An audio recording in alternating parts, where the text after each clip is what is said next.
Hello, everybody, and welcome to What the Hell Should I Watch?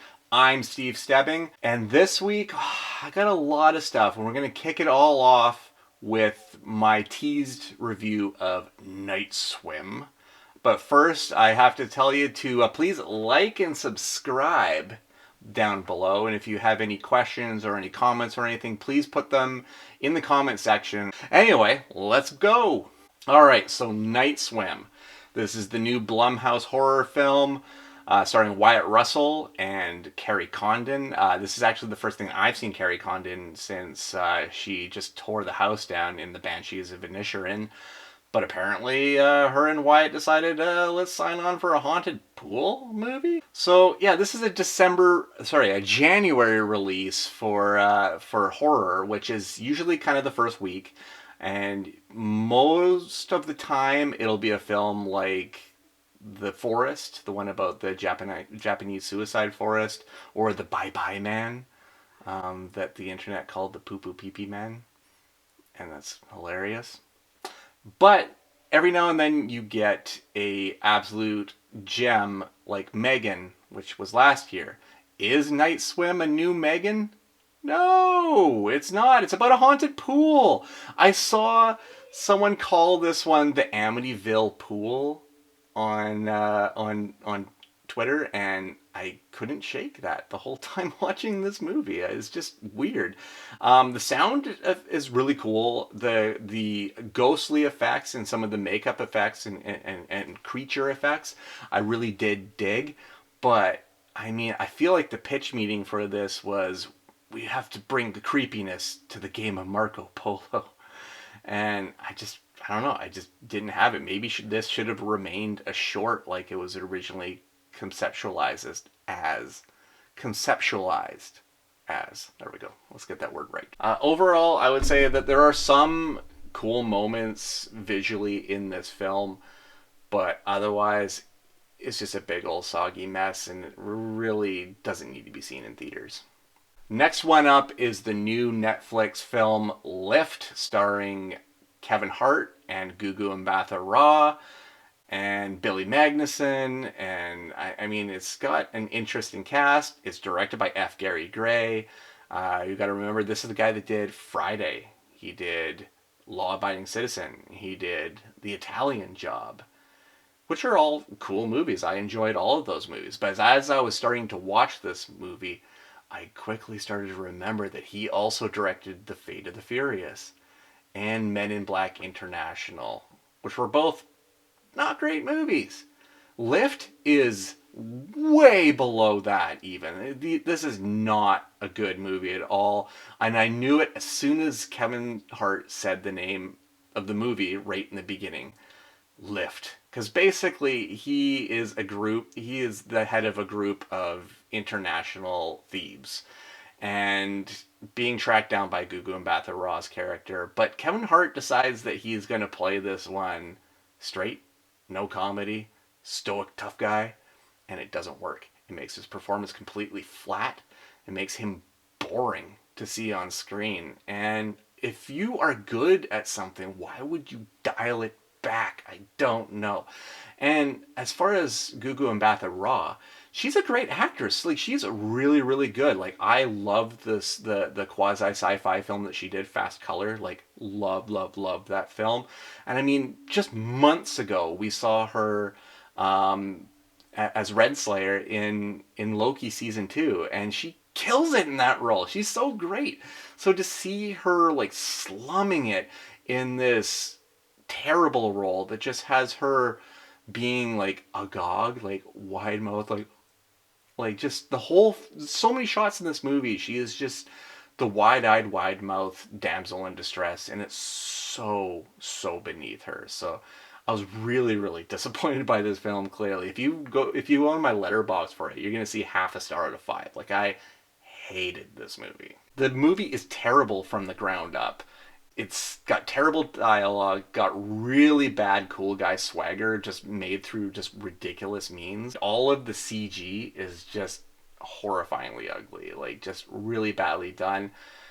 There is that stereotype that Netflix films are all the same, but then you have films like The Irishman or or any of the prestige ones like Roma and all these bigger films. This is a Netflix film. This is a film that feels like it was made directly for Netflix by Netflix for a cheap dollar, and it just doesn't work at all. Just a horrible piece of garbage. I will say that the only good thing about this film is Vincent D'Onofrio, who is always a gem to watch on screen. This is your cue to watch Echo because he's really great in that. But everyone else involved in this movie, you should be ashamed of yourself. Mm-hmm. Next up is Michelle Franco's Memory, starring Jessica Chastain and Peter Sarsgaard. And basically, it is follows Jessica Chastain's character, who is a woman definitely dealing with a lot of trauma. She's on her way home from her high school reunion when she's followed home by a man there. And being freaked out by it, she boards her, kind of stows herself away in the house until the next day where he's still sleeping outside. Once she asks him why he's there, the story really starts to open itself up. And I like Franco's work. He did a couple movies with Tim Roth that I really like called Chronic and Sundown. Both phenomenal films. I think that they are better films than Memory is. Especially Sundown. Sundown is like a must-see thriller. Like, it's so well done. But this one really survives on the character work and the fact that Chastain and Sarsgaard are so great at commanding their performances. I will say that the film does feel a bit sloppy until a big reveal that I'm not going to get into here for spoiler territories. We're not going to mess with that, but it feels a little haphazard until it gets to this point, and then the film kind of moves really, really, really well and becomes like an interesting story of these two people finding connection with each other in the oddest ways, but they're almost opposite of each other because she's a woman that just can't forget anything that happened to her in her life, and it weighs on every decision that she makes, and he can't remember anything. He's always in a like almost a fugue state with like moments of clarity where he can connect with people, and I find that polar opposite connection very fascinating. It's also really, really beautifully shot. Honestly, though, in its execution, I would say that if it hadn't, if I hadn't watched the trailer beforehand and saw that it was more of a moving drama, especially with the way they set up Peter Sarsgaard's character's entrance in the movie, I totally thought that this would have been a suspense thriller with some murder involved, but there's no murder involved in this movie. It's very kind of straightforward once it gets going. But I recommend it, especially if you like a well-acted drama. Next up is another Netflix entry. This one I'm not going to go as hard on as at all because, well, I think it's a good movie. And it doesn't have Kevin Hart, and it's not directed by F. Gary Gray. But it is written, directed, and starring Daniel Levy from Schitt's Creek fame. This is his debut film. It's called Good Grief, and basically follows. He's an American living in London, married to a well-to-do author who dies in a car accident after a Christmas party, leaving Daniel Levy's character in a total grieving mess, and he needs to be picked up by his two friends, played by Himesh Patel and Ruth Negga, who are just incredible. This trio of great character actors just makes everything work, makes it all so endearing, because there is a definite self-centered quality to the story of this. Like, it's very inner focus, and it's very like it's obvious like that this is kind of like a self-absorbed tale coming from a definite place of privilege, because Levy's character is the illustrator for his recently passed husband's books and everything, so they live in the rich the rich apartments in London. Of course they go to Paris to be on the town, and in that apartment everything, it's all coming from a place of a lot of money, so some of it isn't relatable, but what is relatable is the human drama, the relationships, and and reconnecting with people and trying to form a connection after you've lost somebody. There is a warmth to this movie that really does work, and it really is endearing and shines through. And I think Levy does a great job of that. And you can see where the Schitt's Creek, where all of his experience from Schitt's Creek comes through in this film, and I think it's really really interesting. I can't wait to see what he does next, to be honest. It's also really beautifully shot by Ole Brat Birkeland, who did American Animals, which is a fantastic indie heist film that I think everyone should check out. It's got Barry Keoghan in it. It's got the kid Jared Abramson. It's so well done. Like, and again, another well shot film. So the fact that he snapped him up for good, Levy snapped him up for good grief, very cool, because it comes through like it's another thing that adds to that warmth for the picture. But I really dug this film. I hope that people do check this one out, especially if you are a fan of Schitt's Creek. But just know you're not going to get the same laughs at all in this film that you did with that series. The next one is on DVD. They didn't make the jump to Blu-ray, unfortunately, on this one. And it was one of my favorite films that played at the 2023 Vancouver International Film Festival. And it is Kitty Green's The Royal Hotel, starring, what's her name? Starring Julia Garner and Jessica Henwick. And both these actresses are stars on the rise. Of course, people know Julia as Ruth Langmore from Ozark, which is a series that I'm late to the game. I'm currently still watching it. I think we're in season 4 right now, so we're still cruising along. But she is like fast became my favorite character as I was watching that. And then she did that Becoming Julia series for Netflix, which went TikTok viral for some weird things. But I really, really liked her in the Kitty Green's first film, which is called The Assistant, which is kind of like she's the assistant to like a Harvey Weinstein-esque individual in Hollywood, and has to kind of do her best to cover up his misdeeds and witness all of that stuff. And it really makes me laugh because Kitty Green seemingly likes to put Julia Garner in like horrifying situations. So we go from this like a Harvey Weinstein-esque office to her as a Canadian backpacking in Australia with her friend played by Jessica Henwick, who you may know from Sense8, Glass Onion, Matrix Resurrections. Great actress. Like, she is on the rise and just a huge favorite. So anyway, they are kind of like in the middle of the outback in like a spit of nowhere at this hotel, and they've run out of money, so they have to basically work the bar there to make some capital so they can keep on their trip. Unfortunately, there's a lot of workers in the area, just a lot of dudes that are just love to frequent this bar, and it is like outback, middle of nowhere, guys. So the misogyny is at like an 11 constantly in this one, and just you don't know which situations are going to kick off. You don't know what each of these guys' true intentions are. Are some of them purely just assholes, or is this guy, nice guy, just trying to be nice to get in these girls' pants? Like, there's just so many questions at play, and I think Kitty Green weaves all of this so well with a really great story, and to a killer explosive ending that just leaves you kind of like satisfied in a sense, and all down to Julia and Jessica's performances. Just phenomenal stuff. So definitely well recommended if you're looking for a good thriller.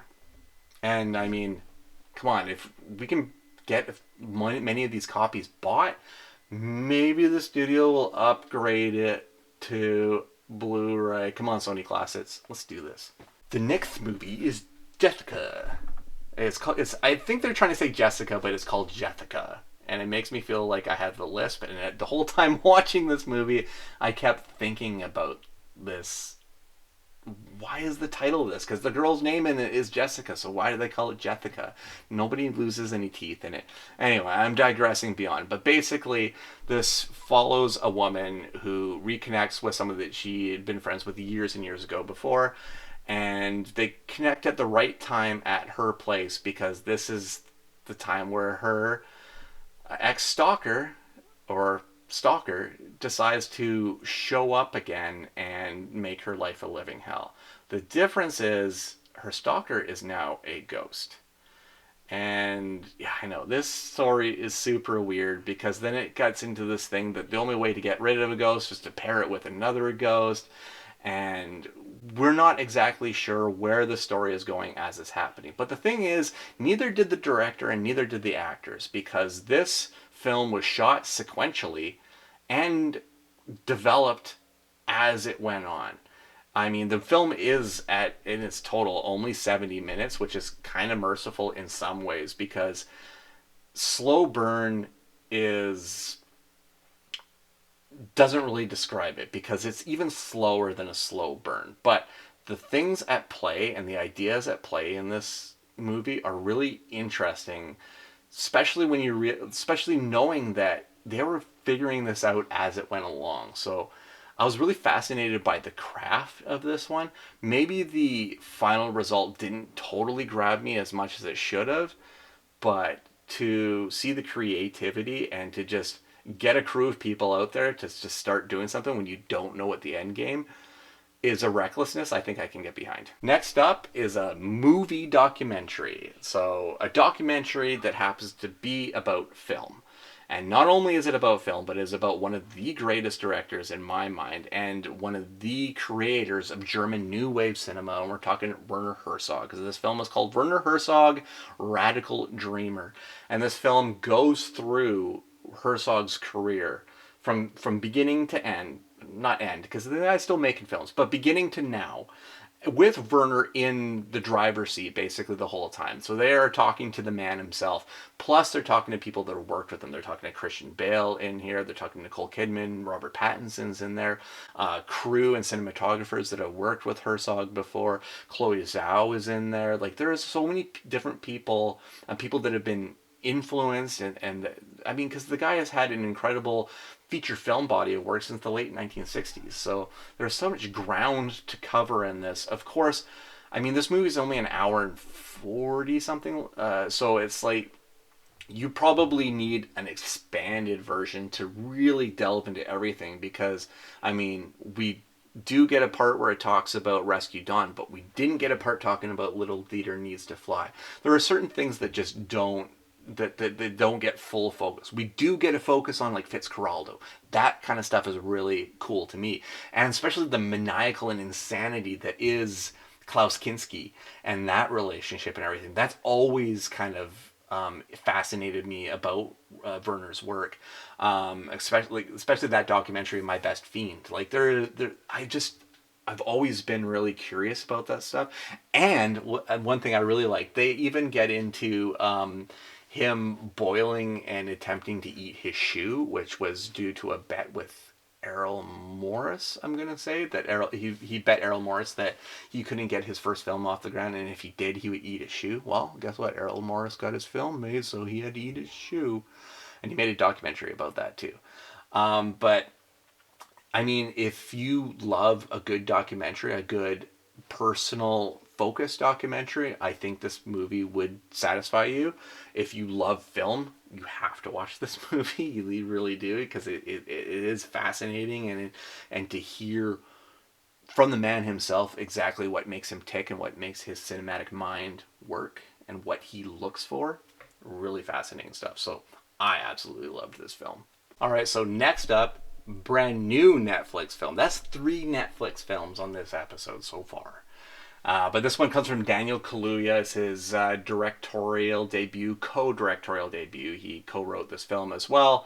Daniel Kaluuya, for those who don't know who he is, he was in Get Out. He was in Nope. He was in Judas and the Black Messiah. As a phenomenal, phenomenal, phenomenal actor.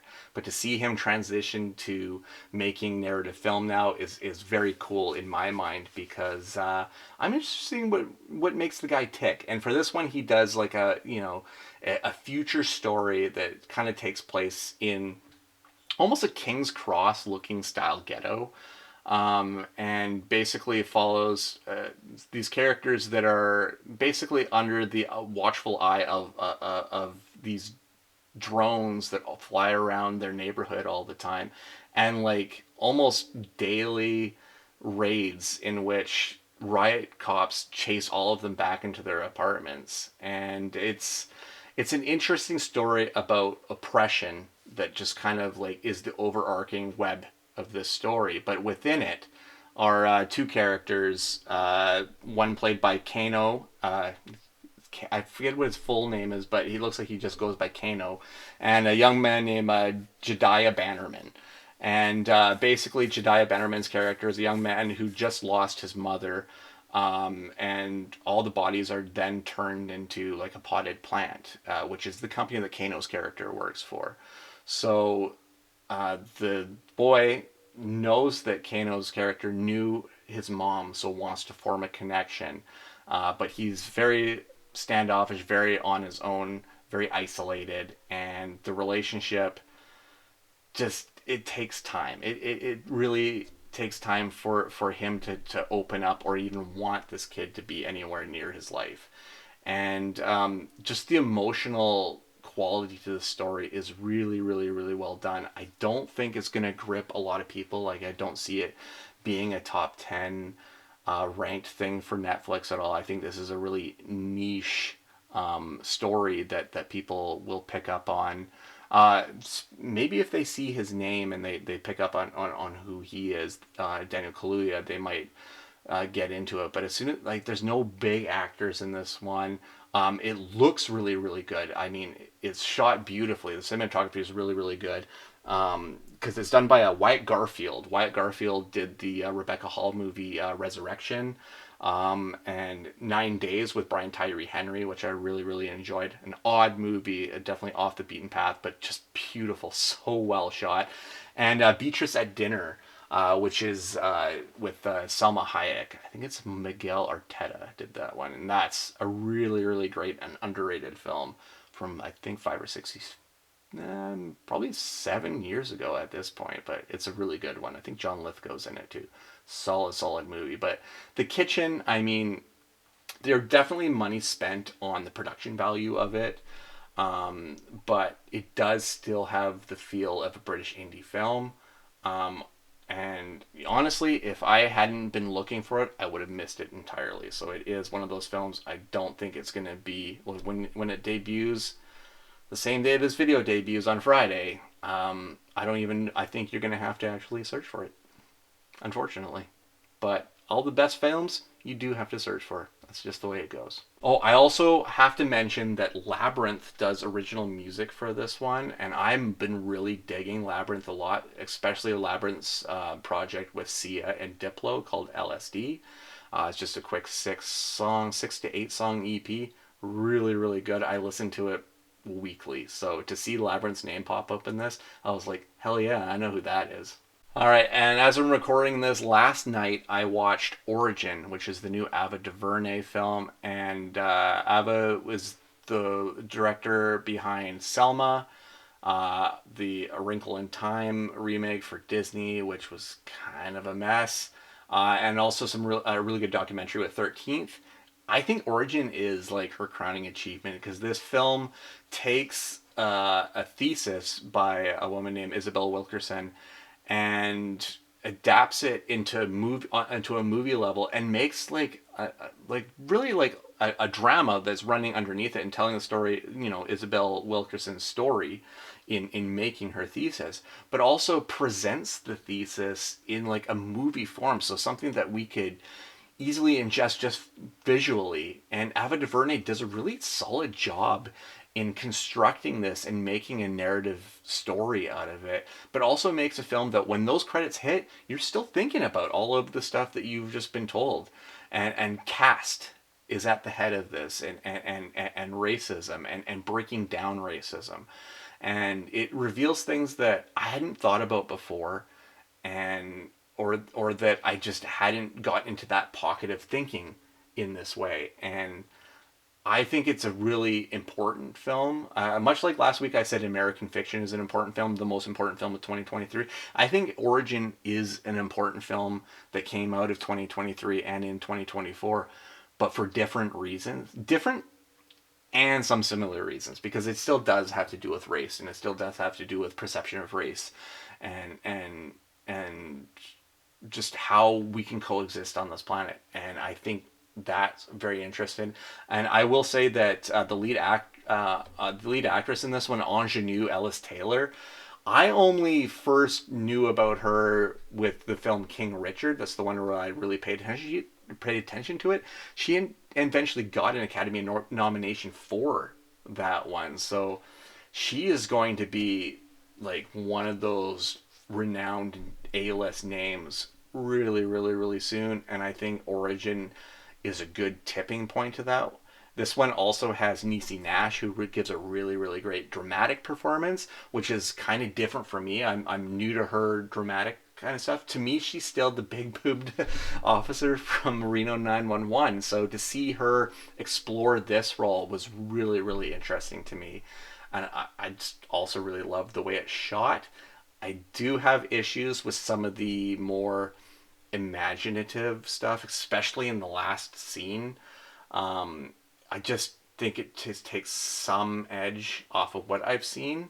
Um, it's minimal gripes, but I do really like all of the human connection in this one, because I feel all of it felt so incredibly real and almost like just walk off the street, like documentary style. And I thought that was very interesting. And even Ingenue and her husband, uh, played by John Bernthal, they have such a closeness to their relationship in it that feels so feels like you can feel the pulse in it, and that will automatically make me more engaged with the film. And I was fully engaged with this film for the whole 2 hour and 10 minute runtime. Like it is a solid film, and above all, good art will resonate, and this one does resonate. So I think Ava DuVernay has bested herself, because I enjoyed Selma, which I think is one of an important film in her feature narrative storytelling. I just think Origin just went a step above, and she really nailed it. All right, let's get some geek outs going on. First one's a 4K, and I've heard rumor that this one, that the disc may have errors on it. I haven't experienced it myself, or the transfer is not good, but I got the 4K edition of Love Actually last month. And I know it's a Christmas movie, and that I should have been talking about it last month, but I'm not. I'm talking about it right now. And, I mean, the cast kind of rocks in this one. You got Alan Rickman, Liam Neeson, Bill Nighy, Emma Thompson, Hugh Grant, Keira Knightley, Chiwetel Ejiofor, Andrew Lincoln before he was Andrew Lincoln, before he was Rick Grimes, Andrew Lincoln, Thomas Brody Sangster, who was just a little kid in this one. It's a good movie. Alan Rickman, I love him, but he's an asshole in this one. Like the reveal on him is not great, and but I will say this: the controversy. I don't even think it's controversial, but I don't think Andrew Lincoln's a good friend in this one, because he was a big part of his best friend's wedding to Keira Knightley. That's his best friend, and so he's showing up with cue cards telling his best friend's wife that he loves her, though he can't have her. He knows that he can't have her, but he loves her. So then he's gaslighting her in a certain degree and lying to his friend. Like, is his character like a really bad dude? Like, are we celebrating him as a romantic when he's really just a homewrecker? Come on. Like, isn't that the way it is? Anyway, Richard Curtis is the guy behind this film. He wrote and directed this film, and Richard Curtis is kind of British comedy royalty. I mean, this is the guy that did the Blackadder, and I mean, which was a large part of my introduction to comedy and to British comedy. And Love Actually is a film of his that gets celebrated yearly as a seasonal film. But I think beyond that, it could be celebrated as a pretty solid rom-com for a good date night. No, regardless if it's Christmas or not. And at the end of the day, it's better than The Holiday. Sorry, Holiday fans. The only thing going for that is Jack Black. I'll also say that Bill Nighy's character of Billy Mack could almost deserve his own movie because he is so great in it. And every time I see him, it reminds me of a film that he did with Stephen Ray and Billy Connolly called Still Crazy in '98. I think I had it on VHS. It was the only way it came out at the time, and that movie rocks, and nobody talks about it. So find Still Crazy. I don't even know if it's streaming or anything. Next up is A Disturbance in the Force: How the Star Wars Holiday Special Happened. And for those who may have not been born at the time, just know that there was a Star Wars holiday special commissioned. I believe it aired on ABC, I want to say. And it was awful. It was garbage. If I watched it as a kid, I'd probably love it. As an adult, it's garbage and it's nonsense. And there's a part where they go back to Kashyyyk and for the Wookiee family, and it's just Nightmare on Ice. Like it's just bad. It's just not good. And I'm sure if George Lucas had the ability, and he should have the ability, he has billions of dollars, he would have destroyed every single copy on this planet and raised the internet of it. You would never see it again. But it's out there. So I think that this one's really interesting because we're doing kind of like a post look at it with this documentary, and it features people like Seth Green, Kevin Smith, Weird Al Yankovic's in this one because, of course, he parodied Yoda, so he's got to be involved. He's somewhere in the Star Wars zeitgeist there, and also Paul Scheer. And I love kitschy documentary stuff like this, and so to go from a serious documentary about serious film with Werner Herzog, and now going to a documentary about the Star Wars Holiday Special, very far ends of the spectrum, but it largely works. All right, and lastly this week, I got BBC Earth. The box set was sent to me by moviezing.com, and it's on DVD. That was the first thing that kind of irked me about it. I was like, really, we don't get a Blu-ray or 4K for a nature show? Okay, fine. It's still BBC, so I'm fine. And then I saw that it's not narrated by David Attenborough, and I was like, okay, it's fine. But this is also a great opportunity to be like the narrator of the narrator of Planet Earth and life on the planet and Blue Planet is David Attenborough. But the one I was talking about last week is the guy who was a director. He was a actor. He was John Hammond in Jurassic Park, and that is Richard Attenborough. We're getting our Attenborough education out this week, everybody. But anyway, this one is not done by any Attenboroughs, but it's done by a guy named Chris Packham, who I wasn't really familiar with, but he's done a lot of hosting. He's a nature guy himself, much like a younger David Attenborough. And this is like the Earth origin story. I mean, we go through the fire of Earth as its creation, the ice, the coldness and the cool down and that point of Earth, the fauna of Earth, the flora of Earth. I got that one wrong. I got it backwards. The flora Earth, so all the vegetation, all our greenery and trees and stuff like that. And then our atmosphere is focused on. And then for the 5th episode, human involvement and just how much we've screwed up this planet. So it's very cool stuff. Just 5 quick episodes, all on DVD. It's worth picking up, even though it's not in the format that I wanted it to be. But, we live. So to set you up for next week, just know that I am going to be checking out the new Jason Statham thriller, The Beekeeper, a movie with a terrible name, but it's directed by David Ayer, who is known for writing Training Day, directing Harsh Times, which I don't have a problem with, directing Fury, which is a killer movie, but also making Suicide Squad, Street Kings, The Debt Collector. There's been some stuff that really didn't work for me, so I'm hoping The Beekeeper is a hit. I kind of like some of the shots some of the action shots in the trailer.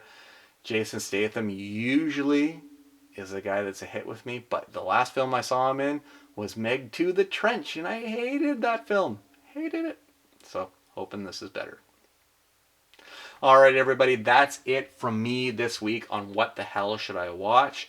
If you haven't already, please like and subscribe down below. Also, leave me some comments if you want. You can find me on Twitter, Instagram, and Letterboxd and Threads at The Steeple Dead. You can find my website, stevestebbing.ca, and then you can also search up my name on Facebook to find my fan page. And you'll also look up Shift Heads to find the Facebook group there, or shiftheads.ca for all the work that I do with Shane Hewitt, as well as all the podcasts that he does with like Blaine Kylo and Handy Andy. Please check all of those out. And that's it for me this week. Again, Beekeeper coming buzzing into your ears next week. See you next time.